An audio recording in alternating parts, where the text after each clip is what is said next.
Nathaniel Carter had every right to be in that first-class lounge. But the moment he stepped forward, something shifted. A hesitation from the staff. A glance exchanged. A question that wasn't supposed to be asked. "Are you sure this ticket is yours?"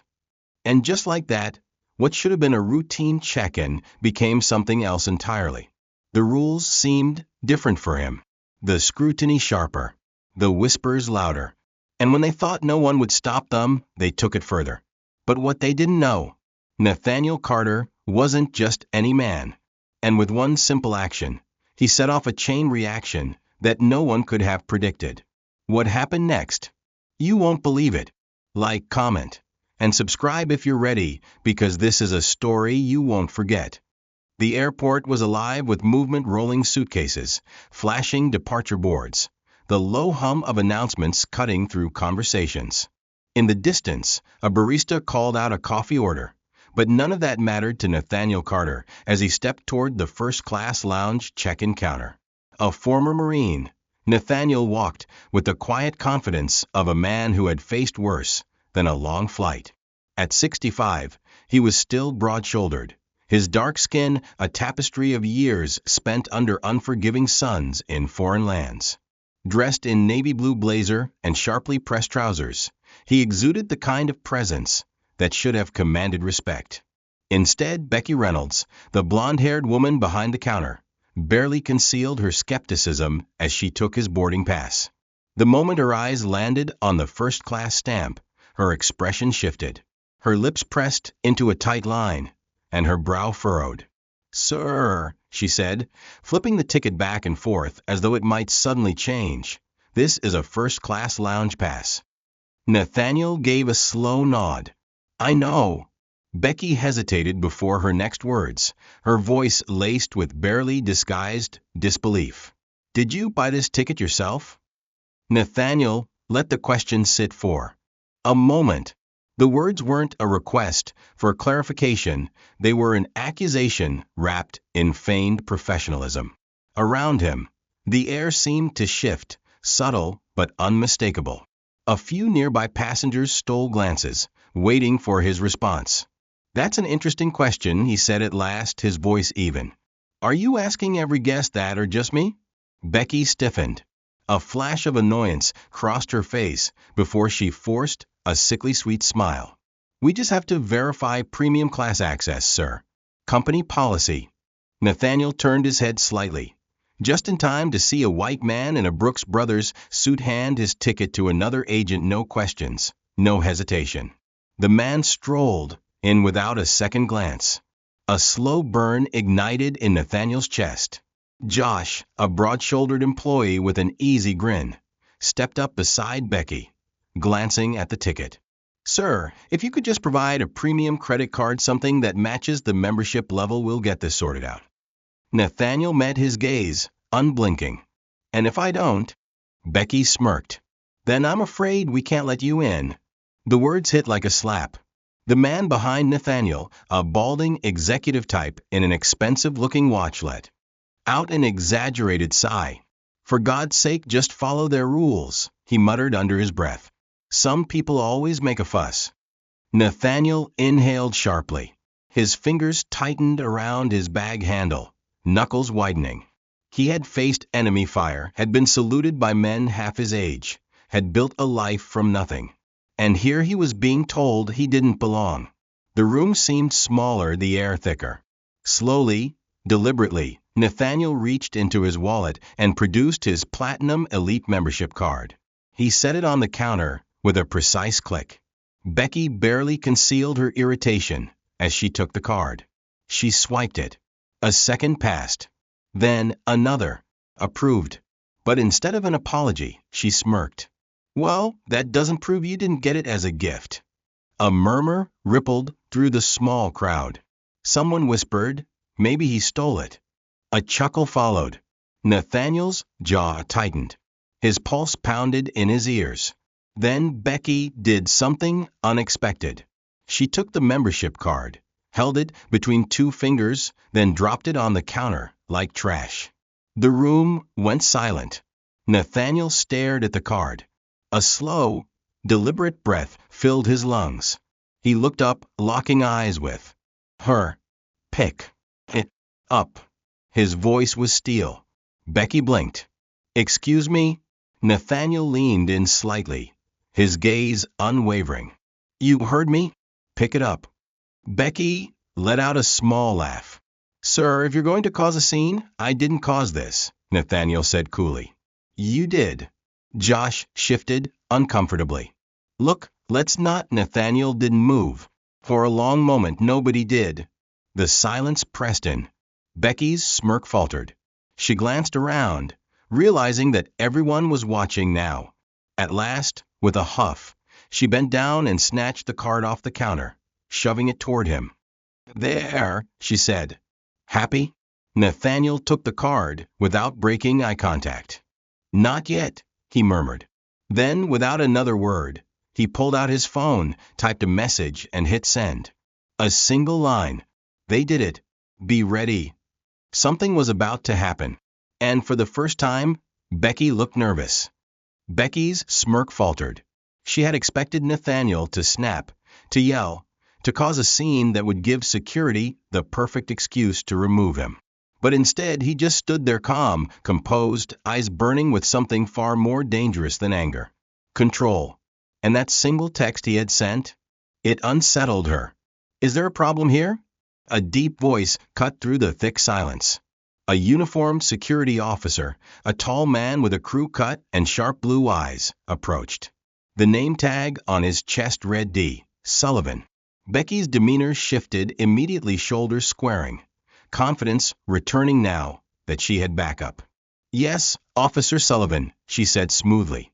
This gentleman is having trouble accepting our policies. Nathaniel raised an eyebrow. Your policies? You mean the one where you humiliate paying guests based on how they look? Becky's face darkened. Sir, if you don't lower your voice, I haven't raised it. Nathaniel's tone was measured, but the weight behind it made the air seem heavier. Sullivan turned to him. Sir, I need to see some identification. Nathaniel didn't move. You need to see ID to let me sit in a lounge I already paid for? It's just a precaution, Sullivan replied, his hand already resting near the radio on his belt. Nathaniel studied him. Precaution for what exactly? Becky folded her arms. We just need to verify that your credentials are legitimate. You mean like you did for the man in the gray suit? Nathaniel nodded toward the other guests, many of whom were now pretending not to watch. Becky's mouth opened, then closed.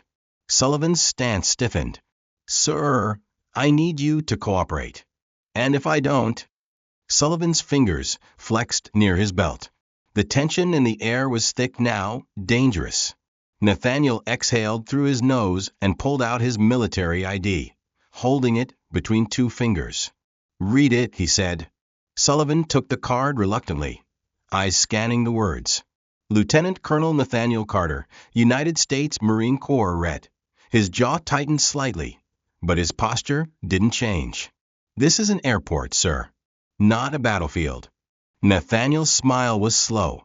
You're right, because if it were, you'd know better than to pick a fight you can't win. For a split second, something flickered in Sullivan's eyes. Hesitation. Becky, sensing control slipping from her grasp, snatched the ID from the officer's hands and slammed it onto the counter. We still have the right to refuse service, she snapped. Nathaniel barely reacted. He took his ID, slid it back into his wallet, and gave Becky a long, unreadable look. Then he reached into his pocket, pulled out his platinum membership card and held it out. Swipe it again. Becky scoffed. That won't be necessary. Oh, I insist, Nathaniel said smoothly. If you're so sure I don't belong here, prove it. Becky hesitated. Josh shifted beside her. Becky, maybe we should. She shot him a glare before yanking the card from Nathaniel's hand and swiping it through the scanner once more. A single beep. Approved. Becky's face paled. Nathaniel leaned in slightly, voice barely above a whisper. Now what? Josh swallowed hard. Sullivan looked away. The man in the gray suit, the one who had muttered earlier, suddenly found his shoes very interesting. The silence was suffocating. Nathaniel reached for his card, but Becky's hand was still gripping it. Tight. Her lips trembled. Then, in a final, petty act of defiance, she dropped the card again.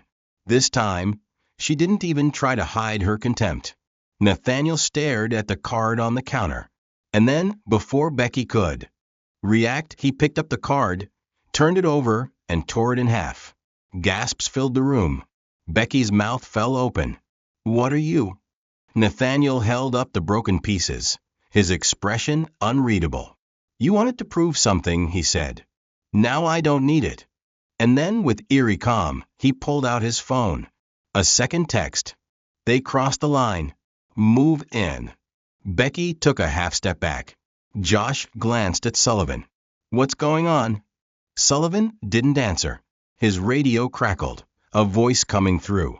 And then the glass doors to the lounge slid open. A man in a perfectly tailored suit strode inside.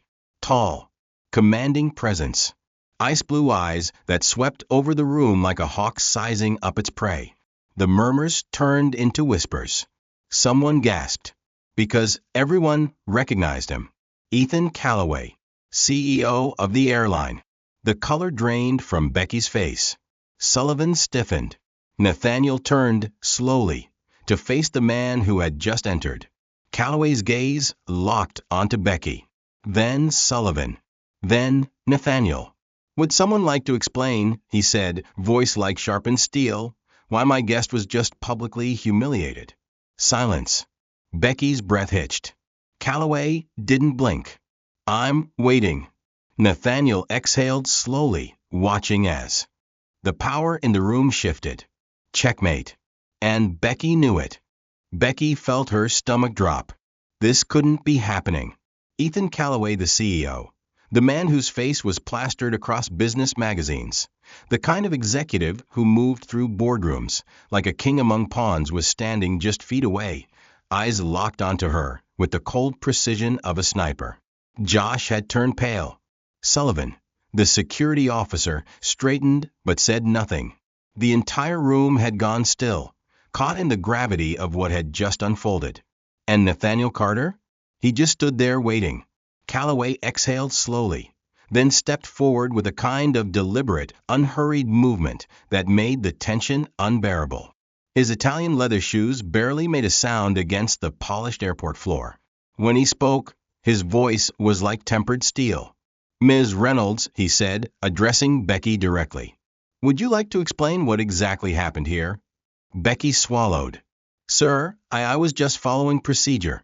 We have to verify what exactly?" Callaway's voice was dangerously smooth. "That our Platinum Elite members actually belong in first class." Becky's mouth opened, but no sound came out. Callaway turned to Sullivan. "Officer, were you called here because of a security concern?" Sullivan shifted on his feet. "Well, there was a dispute. Was Mr. Carter violent? Did he raise his voice? Did he make any threats?" Sullivan hesitated. "No, sir. But there was tension." "Tension." Callaway repeated the word slowly, tasting it. His gaze flicked to Nathaniel, then back to the officer. "And tell me, officer, was that tension created by Mr. Carter?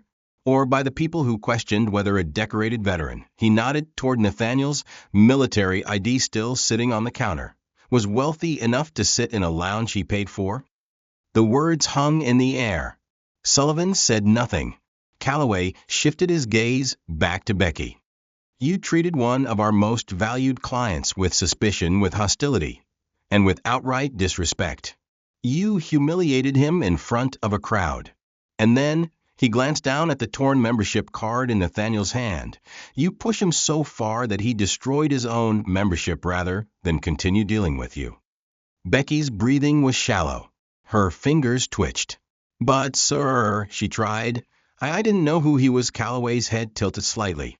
"Ah, so, if he were just some random black man who saved up for a first-class ticket, your behavior would have been justified?"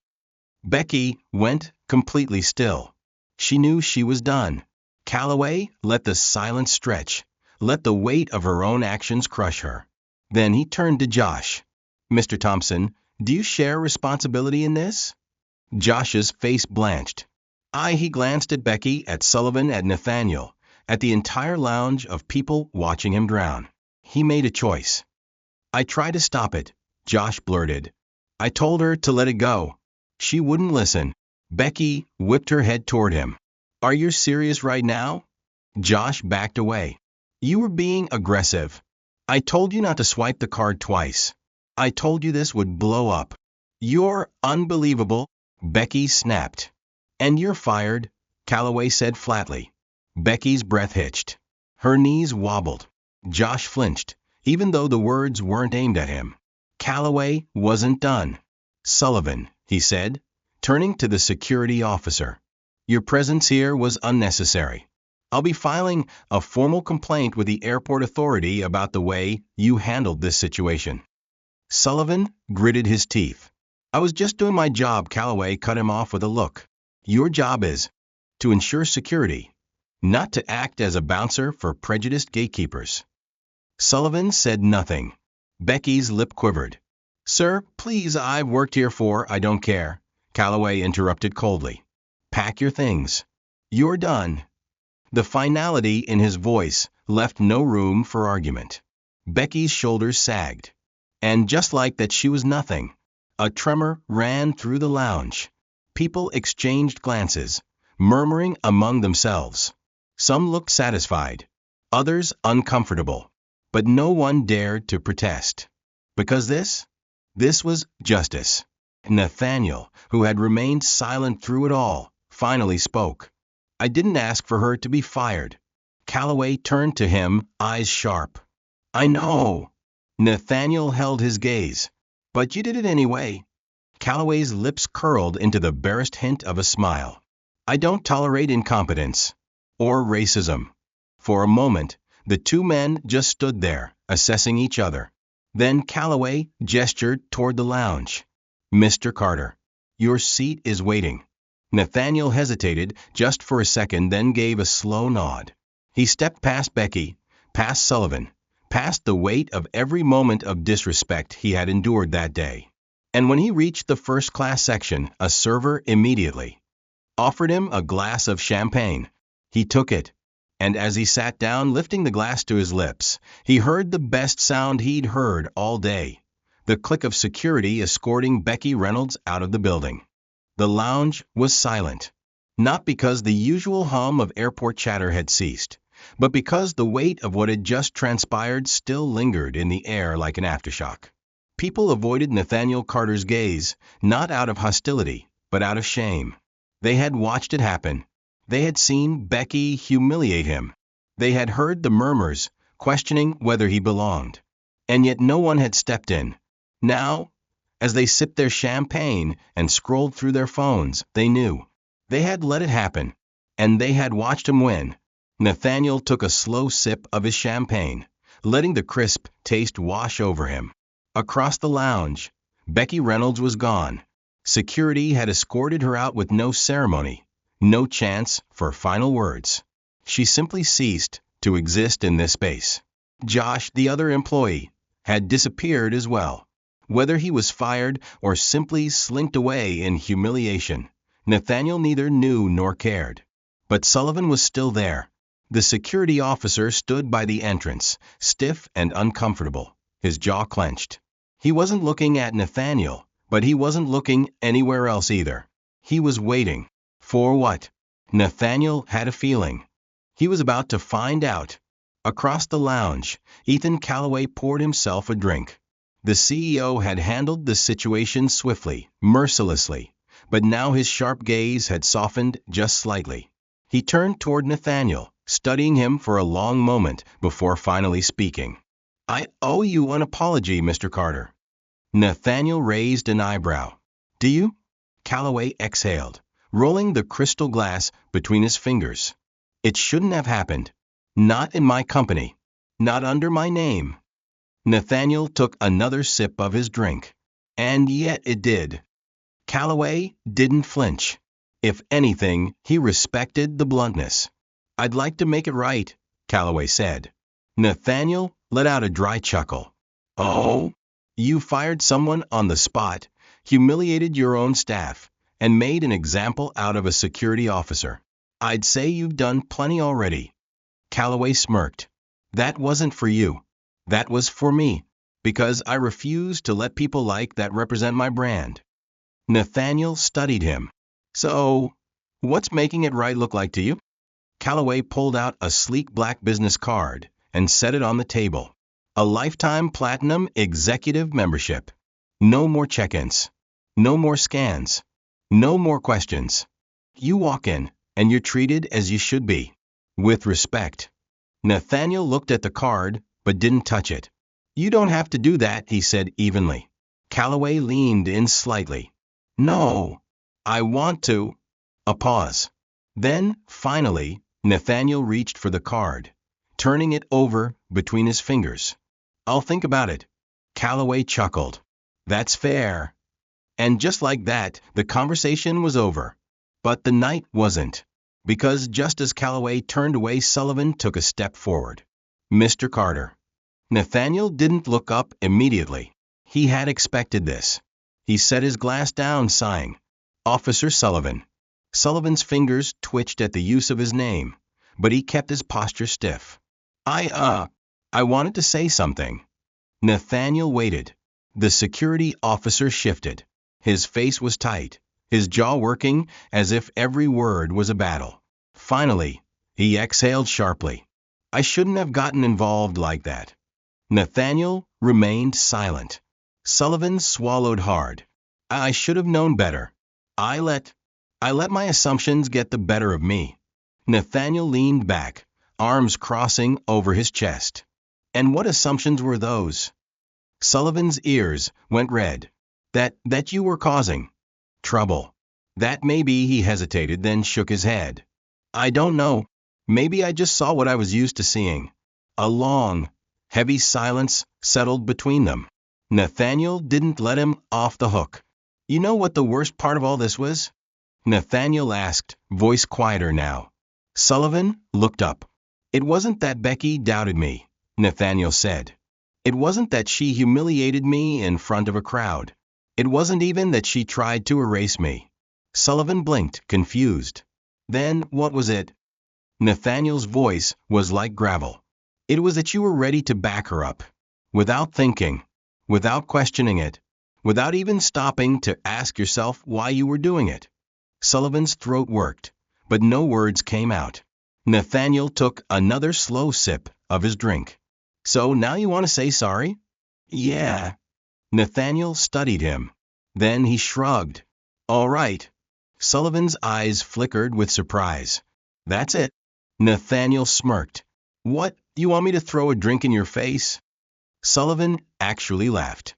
A short, dry chuckle. Then his face turned serious again. "For what it's worth," he said, "I'll remember this." Nathaniel held his gaze. "Good," he said. "You should." Sullivan gave a single nod. Then, without another word, he turned and walked away. Nathaniel leaned back in his chair. The storm had passed. Becky was gone. Sullivan had learned something. And Ethan Calloway? Well, Nathaniel turned the sleek black platinum executive card over in his fingers, considering it. Maybe Calloway had learned something too. For now, though, Nathaniel took one last sip of his champagne. And for the first time all night, he finally relaxed. Nathaniel Carter wasn't the type to go looking for attention, but attention had found him. By the time he finished his champagne, the entire first-class lounge was buzzing with murmurs. People typed furiously on their phones, heads tilted toward one another in hushed whispers. Some stole glances at him, others outright stared. And then his phone vibrated. Once, twice. Then a flood of notifications. Nathaniel exhaled through his nose and glanced at the screen. Breaking. Airline CEO personally fires employee over racial profiling incident. Elite member denied lounge entry until CEO intervened. Social media explodes. Nathaniel Carter, retired Marine. Humiliated at first-class lounge, CEO takes immediate action. His grip on the glass tightened. He hadn't told a soul. He hadn't recorded anything.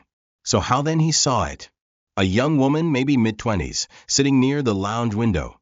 Phone tilted just enough for him to see the screen. She had been recording. The whole time.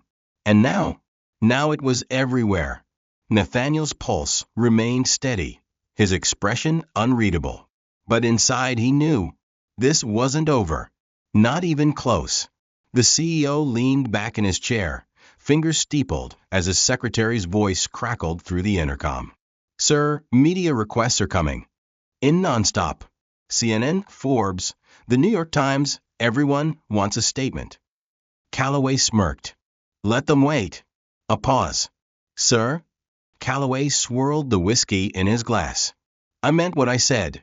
I don't tolerate incompetence or racism in my company. We handled it. End of story. Another pause. And Mr. Carter? Have you spoken to him? Calloway's smirk faded slightly. Nathaniel Carter wasn't just any passenger. He was a retired Marine, a decorated officer, a man with nothing to prove, but a presence that commanded respect nonetheless. And now, thanks to social media, he was the center of a storm. Calloway set down his glass. Give me his number, he said. Unknown number. Nathaniel considered ignoring it. Then curiosity won out. Yeah, he answered. A smooth, confident voice came through. Mr. Carter. It's Ethan Calloway. Nathaniel leaned back in his seat. That was fast. Calloway chuckled. Not as fast as the internet, apparently. Nathaniel glanced around.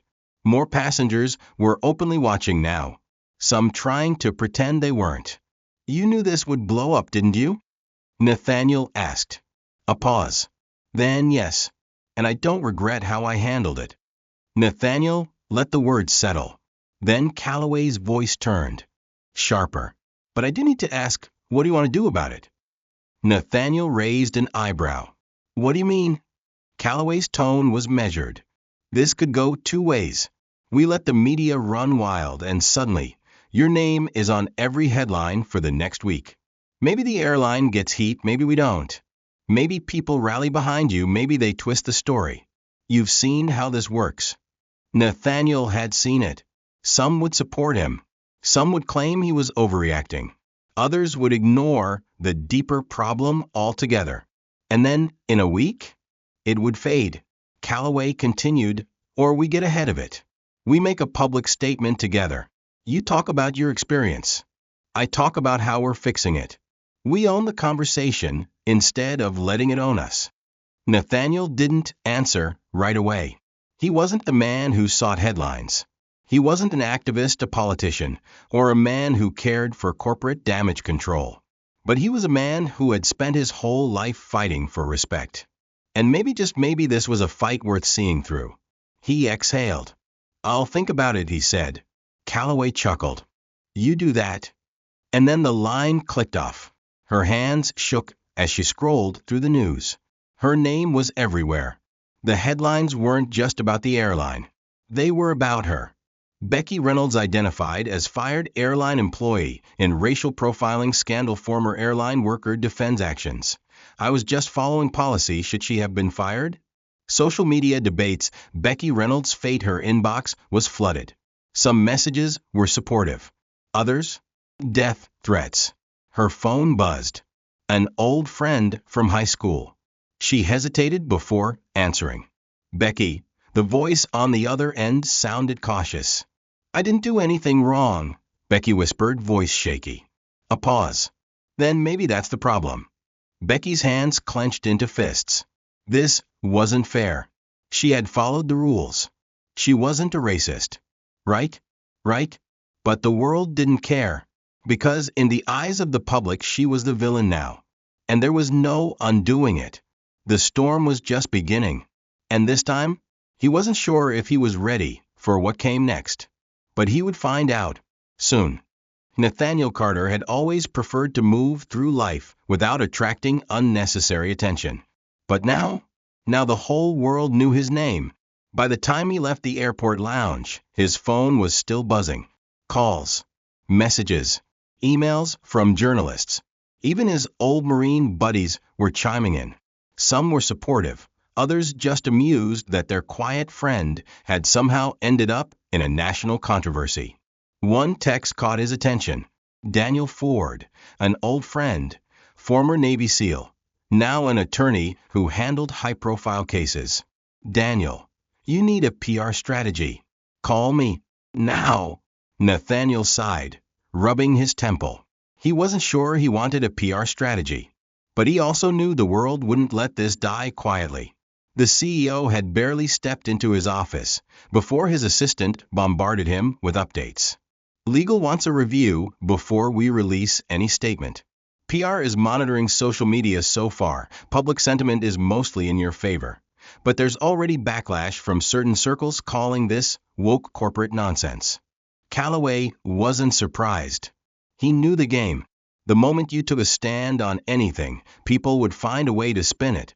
But what he cared about was one question: what does Nathaniel Carter want to do? If Carter spoke publicly, it would be a defining moment. If he didn't, the media would shape the story however they pleased. And Calloway? He hated giving up control. Schedule a call with him, he ordered. No lawyers. Just me and him. His assistant hesitated. Sir, are you sure that's Calloway's sharp gaze cut her off? Set. The call. The messages wouldn't stop. Her email, her phone, her social media flooded. Some people defended her. Some called her a racist. Others just sent threats. She had tried to tell her side of the story, tried to explain that she was just following company policy. But no one wanted to hear it, because the video didn't lie. They had seen her sneer. They had seen her drop the card like trash. They had seen her face when she realized she had lost. And now, she had no job, no reputation, and no future. She had always believed she was a good person. But now the world had decided she was a villain. And Becky Reynolds didn't know how to live with that. The screen lit up. Incoming call, Ethan Calloway. Nathaniel let it ring twice before answering. Calloway. Mr. Carter. A brief pause. Then Calloway got straight to the point. You've seen the news. Nathaniel smirked. Hard to miss it. I'm offering you a seat at the table, Calloway said. Public statement. National interview. You control the narrative. We do this together. Nathaniel exhaled slowly. You want a PR move, he said. Calloway didn't deny it. I want to fix the problem. Nathaniel's jaw tightened. Fixing the problem isn't a statement. It's changing the system that let it happen in the first place. A long silence. Then Calloway surprised him. Then let's change it. Nathaniel stilled. What? You heard me, Calloway said. We don't just do an interview. We rewrite our policies. We overhaul our training. We make sure what happened to you never happens again. Nathaniel wasn't expecting that. Why? He asked. Calloway's voice was quieter now. More measured. Because I'm tired of seeing people like Becky Reynolds run my company into the ground. And because I don't want to be another CEO making excuses. Nathaniel studied the phone like it might reveal whether Calloway was being sincere. Maybe the man was just protecting his brand. But maybe, just maybe, he actually meant it. Nathaniel leaned back. I'll think about it. Fair enough, Calloway said. But don't take too long. The media doesn't wait. The line went dead. Nathaniel stared at his phone for a long moment. This was bigger than him now. Bigger than Becky. Bigger than a single lounge in an airport. This was a fight for respect. And Nathaniel Carter had never backed down from a fight before. Nathaniel Carter had always believed in action over words. He had spent decades in the military, making choices that mattered, choices that had consequences. Now sitting in his hotel room, staring at the platinum executive membership card Ethan Calloway had given him, he found himself at a crossroads.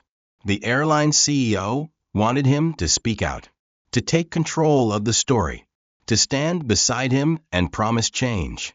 But Nathaniel had seen corporations do this dance before. A press conference, a public apology, a few training sessions, and then, in a few months, nothing changed. Would this time be any different? A sharp knock at the door pulled him from his thoughts. Nathaniel sighed, pushing himself up and opening the door. Daniel Ford stood there tall, broad-shouldered, and wearing his usual no-nonsense expression. "Figured you'd need backup," Daniel said, stepping inside without waiting for an invitation. Nathaniel smirked. "Backup? For what?" Daniel tossed a newspaper onto the table. "Marine veteran humiliated at airport lounge. CEO promises change." Below the headline, a split image. One side showed Nathaniel at the check-in desk, Becky glaring at him. The other showed Ethan Callaway in a press conference, already owning the narrative. Nathaniel exhaled sharply. "Damn, he's moving fast." Daniel sat down, fixing him with a sharp look. "You need to decide, Nate. Either you take control of this, or they control it for you." Nathaniel leaned against the wall, arms crossed.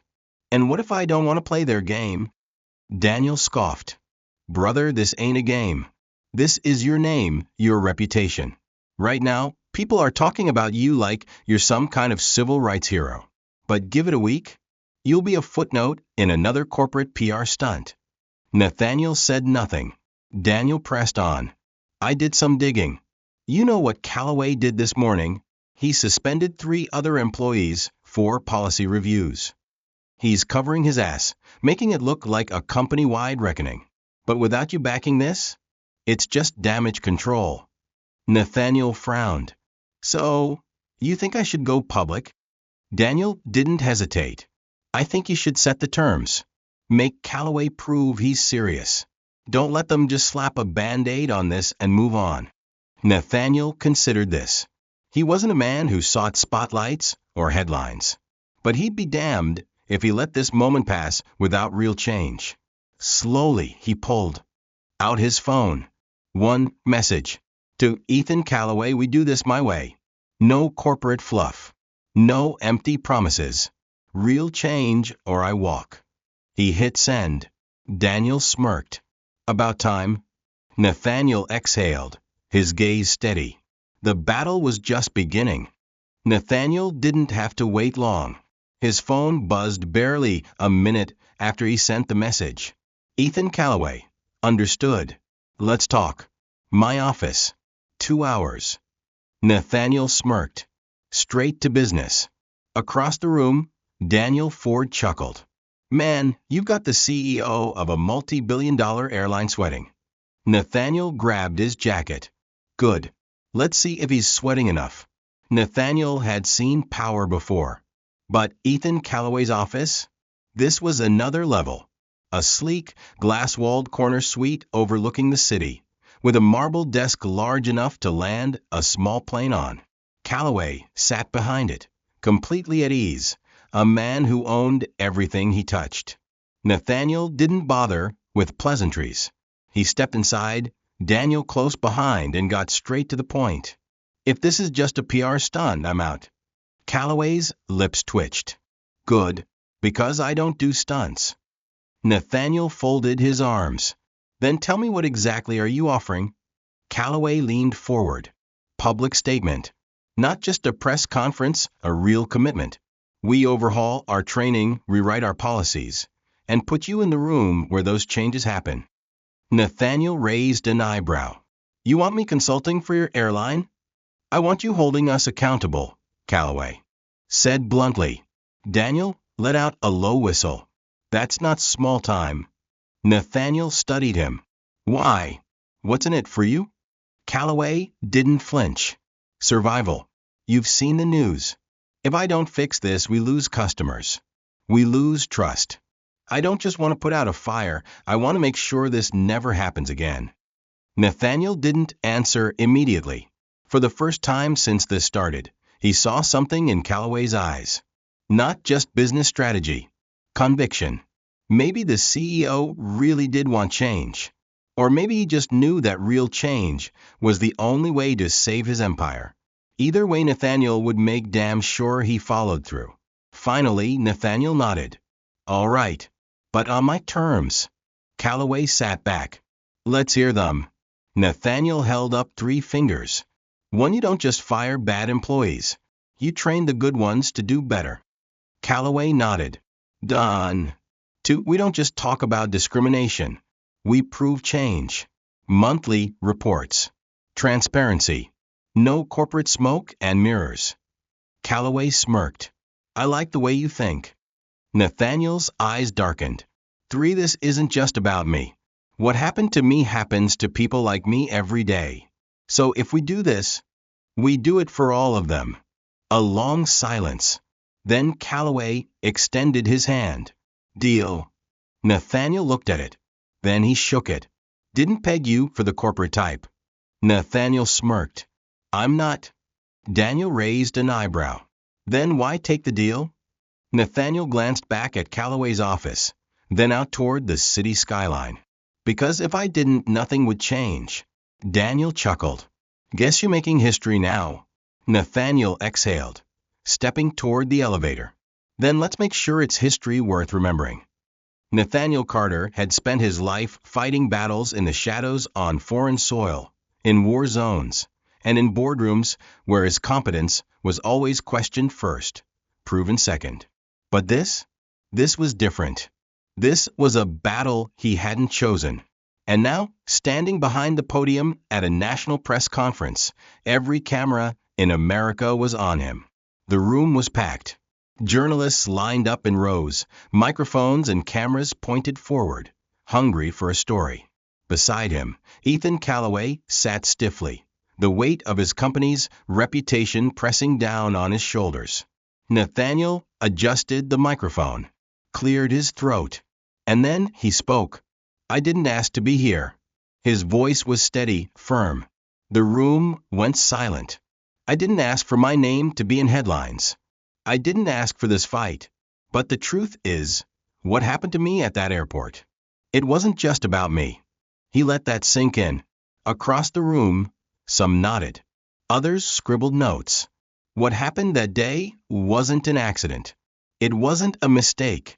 It was the result of a system that assumes people like me don't belong in certain spaces. A murmur rippled through the crowd.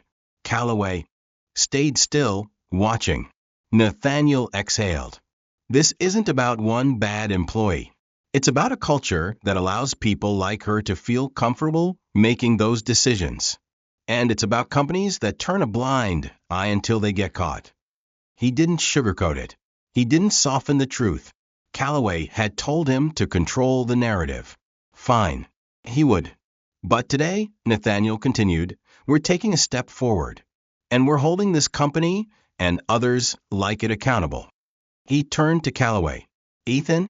The CEO nodded and stepped up to the microphone. Ethan Calloway had spent his career talking his way out of problems. But this time, he wasn't running. Mr. Carter is right, he said plainly. Our company failed him. And not just him, but countless others who never got their moment on camera. More murmurs. A few reporters raised their brows. Calloway exhaled. That's why today, we're announcing a complete overhaul of our corporate policies. Effective immediately, every employee will undergo mandatory bias training, and every first-class check-in policy will be rewritten from the ground up. Nathaniel watched the room carefully. Some journalists nodded. Others remained skeptical. Good. He wanted them to push, to question. Calloway continued, we will be implementing an independent oversight board, and Mr. Carter will personally be advising us on every step. That caught their attention. Nathaniel saw heads snap up. The story had shifted. This wasn't just damage control. This was change in real time. Calloway looked directly at the cameras. This is not a PR stunt. This is a promise. If we don't follow through, I expect every single person in this room to hold us accountable.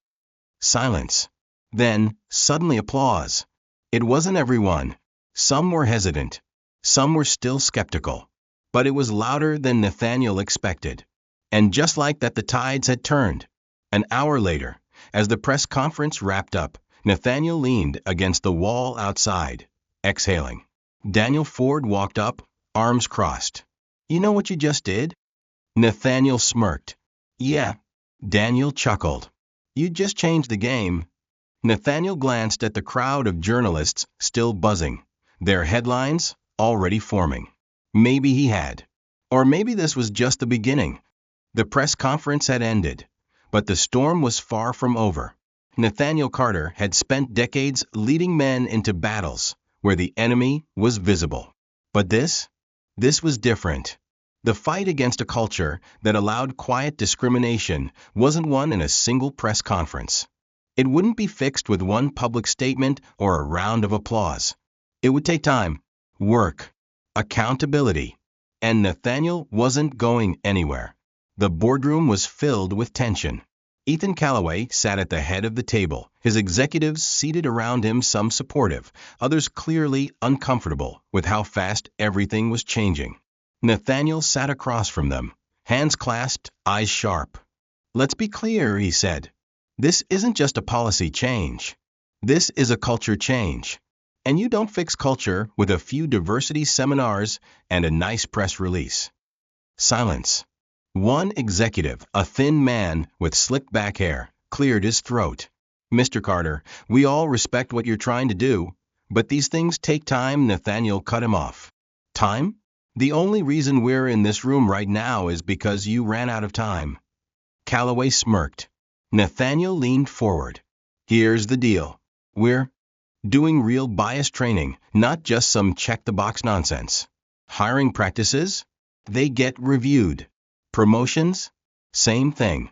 And if anyone in this company pulls another stunt like Becky Reynolds did, I expect consequences. Real ones." The room was silent. Then Callaway spoke. "You're right.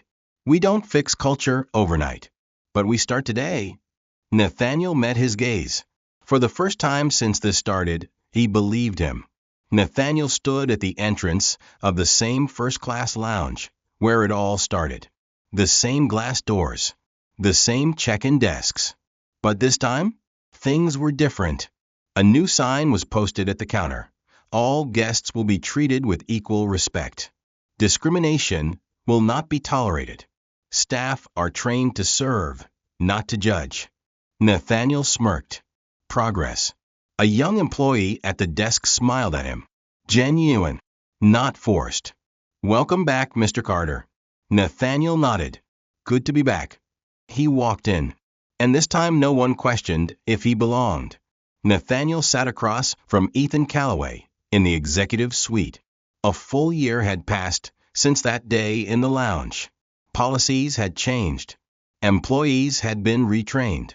And across the industry, other airlines were starting to take notice. Nathaniel took a sip of his coffee. "Didn't think you'd actually follow through." Callaway smirked. "I don't like losing." Nathaniel chuckled. "Neither do I." A moment of silence. Then Callaway leaned forward. "So, you ready for the next fight?" Nathaniel exhaled. Then he grinned. Always. Change wasn't instant. It wasn't easy, but it had begun. Nathaniel Carter never set out to make history. He didn't ask for headlines, press conferences, or policy changes. All he wanted was respect. And in the end, he got more than that. He got accountability. He got action. And he made sure that no one else would have to fight the same battle alone. As he walked through the airport this time with no stares, no questions, no hesitation, he allowed himself a small smile. Because this was a new standard. One that would last long after the cameras stopped rolling. This story might have taken place in one airport, in one country, but the message is universal. Discrimination happens everywhere. And respect? That's something we all deserve. So, tell me, where are you watching from? Drop your city, your country, and let's talk. Because this conversation, it's just getting started. If you found this video meaningful, don't forget to like, comment, and subscribe. Hit the notification bell so you won't miss our next discussion.